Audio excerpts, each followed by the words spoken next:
Hooch, hooch.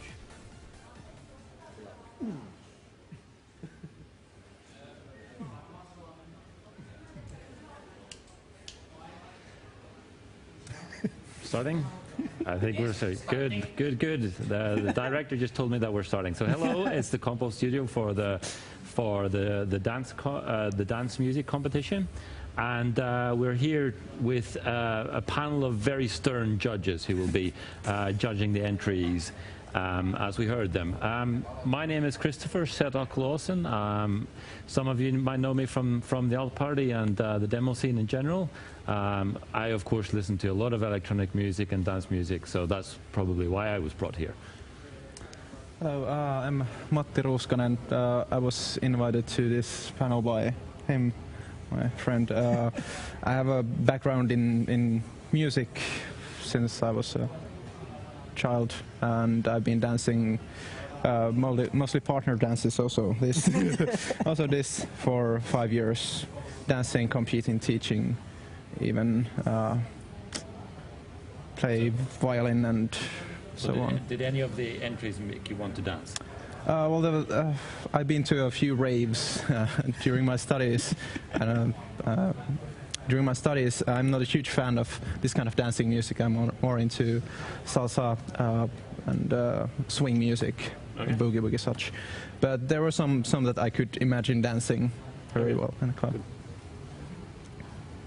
Hello, I'm Jonas Mäkinen, Jonas D6 everywhere. I'm also working with Alternative Party quite a lot. And, well, I'm a composer, pianist, musician, all-around musician, and been here in the Compo Studios quite a few times, actually. Cool. It's always a nice thing to be able to give some critique for, let's say, musical achievements, although this time mostly judging if people are even able to dance to something like that. Cool. I'm Lauri. I was invited to this panel by the organizers to bring some DJ touch and the lookout from the nightclub world. I've been DJing for a little bit over 15 years and looking at the stuff from that side of the world. Excellent. So, guys, in one word, do you have like one word that you would like to use to describe this competition? You start. Let's take the one word. It's kind of hard to put it in one word. Varying. Very, okay. That's a good word. I think I would agree with that. I would run with that because we were discussing, like, while we were listening to this, like how much of the music is actually danceable and how much isn't. So especially from a DJ point of view, it would be interesting to hear if you felt that there were any tracks that you could actually see playing at a club and working with a dancing sort of audience. There were like 2 or 3 tracks I would be able to play at a club or at a dance party. Quite a few of them were almost... I might play them in the after party for like chill out, but not to the dance floor. Yeah. Quite a few were like floor killers. They would empty out the dance floor at any club. Yeah, I'm sorry. I'm trying to look at my notes. There was one in particular where it was very much like a lounge track, so that you could imagine maybe having a few cocktails, but certainly not getting up to dance to it. So are there any tracks in particular that you would like to single out, that you would like to see played maybe somewhere? Well, for most of the part, I would see number 7 going to play at a party, but not at a nightclub. Yeah. It's a little bit too rough for those, but it has nice kind of chill out parts. It has nice rises up. Works nice. And I'd like to add to number 7, there was this, well, for viewers of Assembly TV, they didn't, well, they probably didn't see what was going on in the arena itself. There were actually people dancing and clapping their hands, which was pretty good, actually. Proves exactly. It proves it is danceable. Yeah, it's danceable, but not nightclubs. Goes into parties, a little bit different sites. Okay. We were saying it might be sort of end of the night kind of music, but kind of more into that later into the set. Then there was one track which got you guys going it was. I mean, you thought it might be something interesting. It was the blues on my bed. Like I'd like to hear like your analysis of this because you were kind of like almost keen and then something happened. Yeah, I think we were excited in the beginning. Yeah, this was number. Okay, this is a dance compo. There were some sounds like maybe someone perhaps playing the. Not sure. There were some familiar sounds with very cliche blues sounds in the beginning, maybe an echo harp or something in the beginning, but then. I kind of was expecting something from the name bluesy in the track, but I didn't get any blues feeling really from it. I could have imagined even if it were a dance song and not a real blues song, there would be some components from actual blues in the. Yeah. But apparently it was just a name, cool name. Yeah. I think that was the one where we were discussing, Lauri, that it was the first one that kind of. Got people to actually feel like that, that it could be a real dance track. Moving, yeah, exactly. Well, wasn't the floor was deserted before that? Yeah, pretty much. People started to dance with track 4. Yeah, they started raving. Which is robotics. Oh yeah. but I think track 5 was like really the first sort of danceable thing. I want to ping your guys your thoughts on track number 6, which is something. Difficult to pronounce, Schrottflinte Party. I want to get your thoughts on this before I reveal my own. Dubstep. Yeah, one word. Okay. Dubstep. Okay, what I do want to point out is that it had dubstep effects, but it wasn't a dubstep song. So it was sort of like, okay, this is interesting, but it was sort of like for the effects. It didn't really bring out. Why do you think it's not a dubstep? It doesn't have the dubstep rhythm in the background, the trial beat. And the effects only came along after some time. So it was somehow promising, but it didn't use it enough, I would say. Okay. Lauri, do you have any thoughts on that? I would say the soundscape was pretty tasteful. It wasn't crammed too full of stuff. It wasn't so cluttered as some of those. But for a dance hit, I would say it was a little bit too chilled out. Okay. Something nice to play in the beginning of the evening when people are starting to arrive, getting their drinks on. But I'd say that there's chance for this piece to groove a bit more. In the beginning, it was like, yeah, it didn't really advance like I was hoping it would, but it needs a little touch. Yeah. Well, so this track for me personally was the first one to really get my feet tapping. So that's always a good sign. If your feet are tapping, okay, something is going on. That's a very good thing. So I actually liked it. It was, as you mentioned, the atmosphere was nice. It was not too crowded. Which was the track? There was one track in particular that just got like too overcrowded with stuff. Number 1 at least. Yeah. It was way too full. Let's the talk about was that cluttered. in a bit, because that's an interesting one as well. But it was, it felt crafted. It felt good. But then before we go on to track number 1, because that was maybe the odd one out, I'd like to because of chip tune. Sorry? Because of chip tune. Yeah, well, it was a chip tune thing. I'd like to discuss still track number 10 because we're continuing a bit on the dubstep theme. There was slight vibes of dubstep, and so this was Music Box. And this was, for me, the most frustrating track of the bunch, because it took forever to get going. And then when it started to get going, it was like, yeah, this is cool. And then it just ended. I was like, what? It's like if you would play it on a dance floor, it's like, okay, this is a chill out beginning, okay, it's just going on. Then there's just a really short piece of danceable music, and then just like really short outro. But it's just long intro, outro, and not much danceable in the end. Yeah, I mean, for the danceable part, I was tapping my feet, and then I was like, hey, this sounds good. I was writing comments like, oh, okay, this is interesting, nice vibe, and then what happened? Like, it just ended. But many pieces were actually on on the border if this is danceable or not. And if you're changing tempo, if you have a 1 minute long intro, that's not gonna happen. People are not gonna dance if it's like that. Yeah. So it's just People are gonna get wait, just bored. and waiting. When is it starting? Yeah. Yeah, there were a couple of tracks which were actually that they had something going, and then it sort of dropped, and then they kind of changed the whole track. And That's a bit tricky as well. It might work if it's done cleverly and in a very short time, but maybe too much dynamics or rhythm jugglery for dance music. Let's go to track number 1. The chip tune. So I thought we had the wrong compo had started. Any thoughts on that?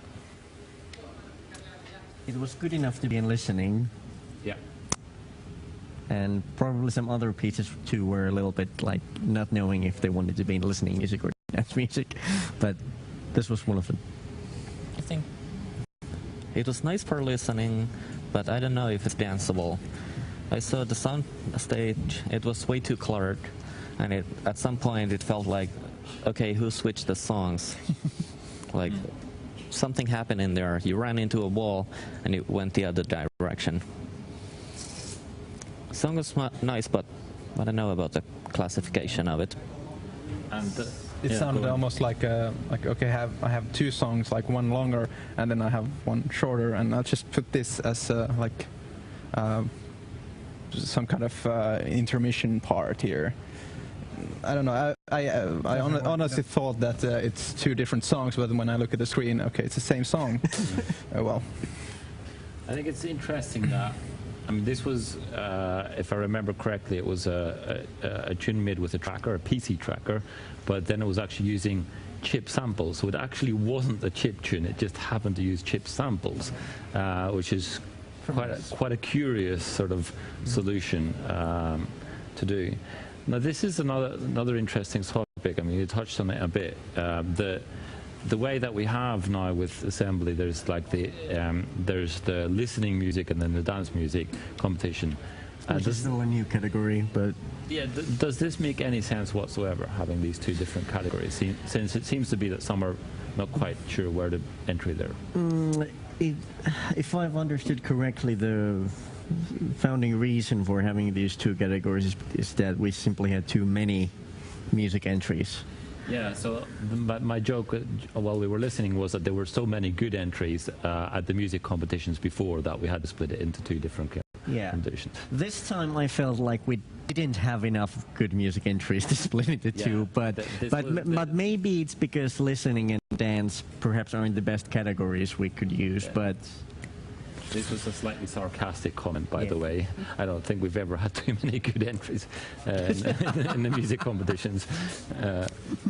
But any other thoughts on that? Sort of it doesn't make sense to have the 2 different competitions set up. I would say so. I would say so because I know that people will respond to different types of music very differently.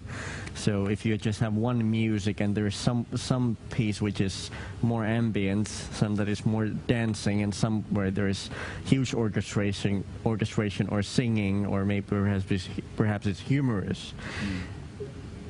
Some people are greatly biased towards some, so it's perhaps better to have a couple of categories. There is a point that people were dancing, so if it was a mix of too many things, then people would stop dancing. So what do you think? I would say that it makes sense to have a dancing music and listening music categories. I didn't actually hear the listening music categories because I only arrived shortly today.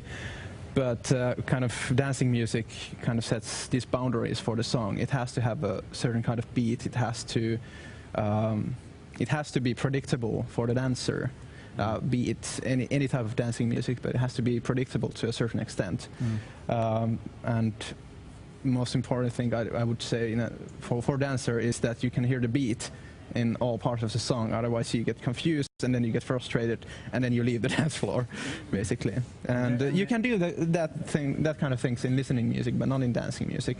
And I kind of say that some dancing songs today would make me frustrated.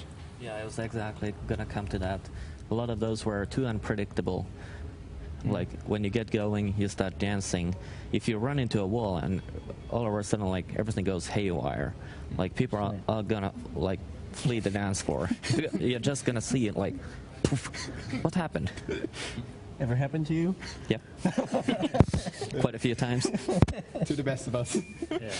Yeah, I guess it's that moment where, I mean, you think it's going to go somewhere and then it doesn't, and then you're kind of confused about, okay, what am I supposed to do? Oh. But then again, I mean, maybe it's something that is just, you know, I don't know, just our lack of dancing skills. So thank you very much for taking the time, and it was an interesting competition. Good to have you here. Thanks.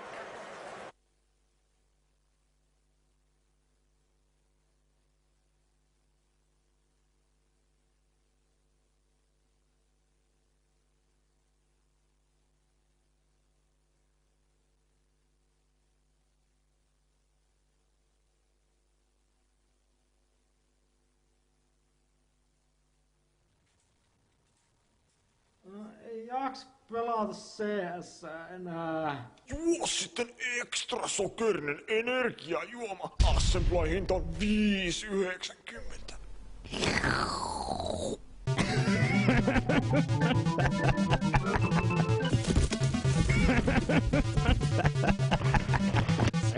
Seis.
The excitement of interior design is being able to make choices in a world of infinite possibility.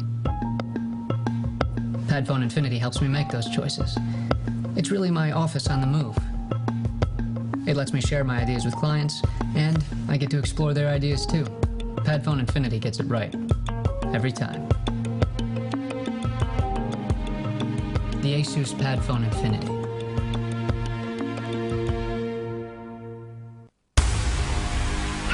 Lyö sitä löylyä perkele.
Welcome to the old school Demo Compo studio, and we have here 3 foreign guests because Visu of course lives in London these days as well.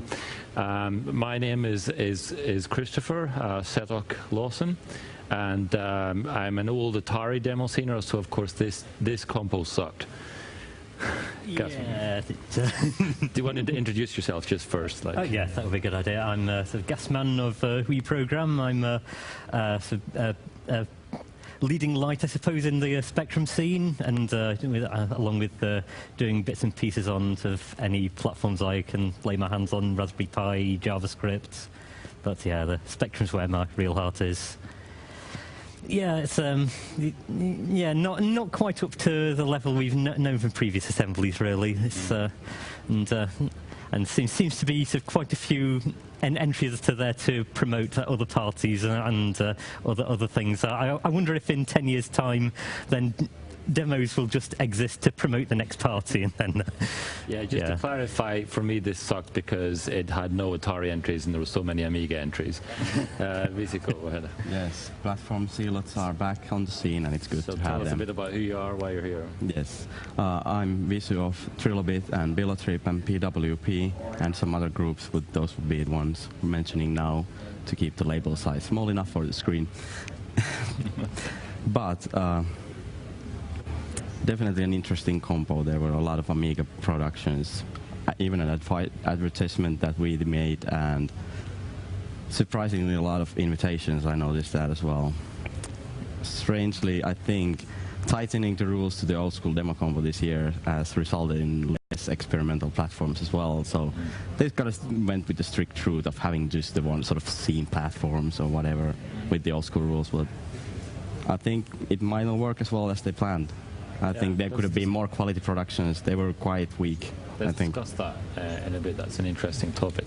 Frankie, tell us a bit about yourself. All right, so I'm Frankie of the Royal Belgian Beer Squadron, Accession and Smash Designs. I'm the Belgian they let into the hall next to 7, but I had a special permit.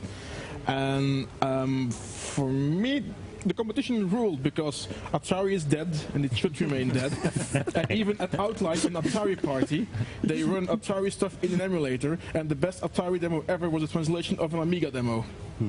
So this compo ruled. It is rule. It's true. That was nasty. That hurt.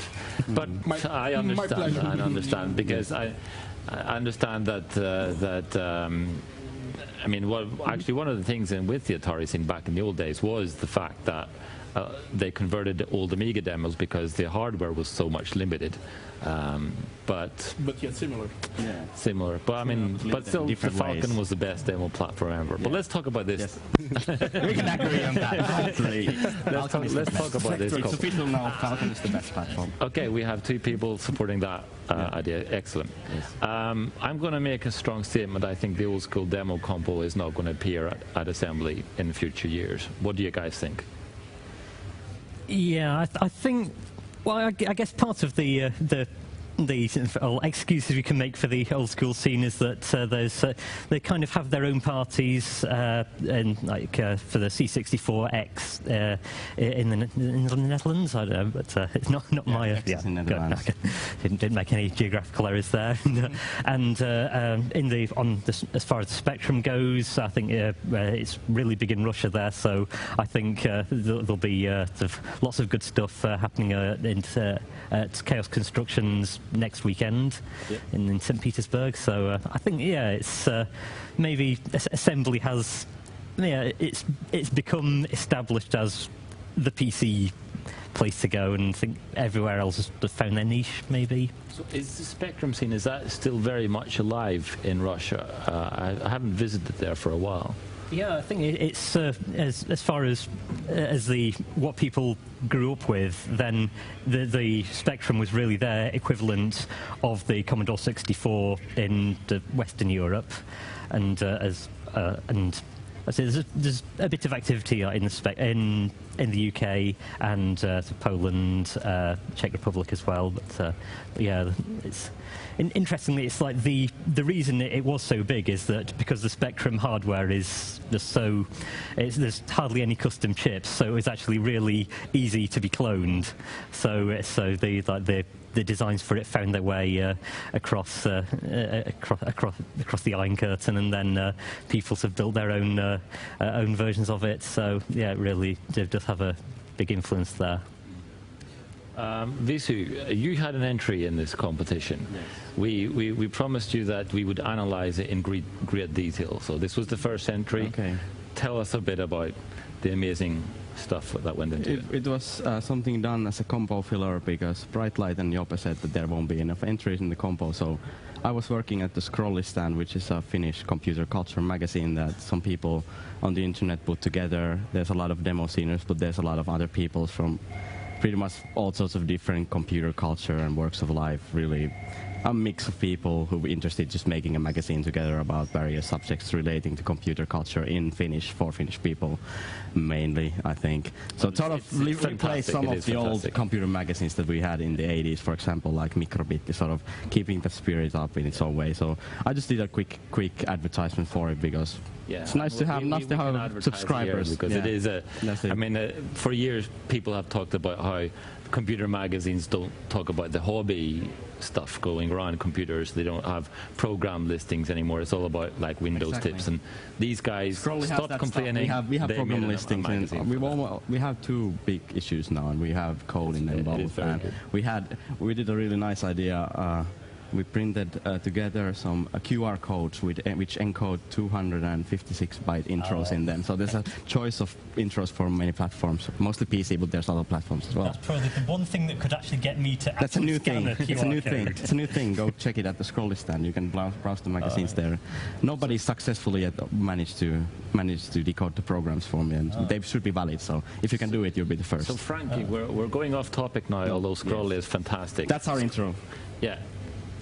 Let me jump back to your statement. Describe the compo. I want to quickly jump back to your statement that we might not have one in the future at assembly. Yeah.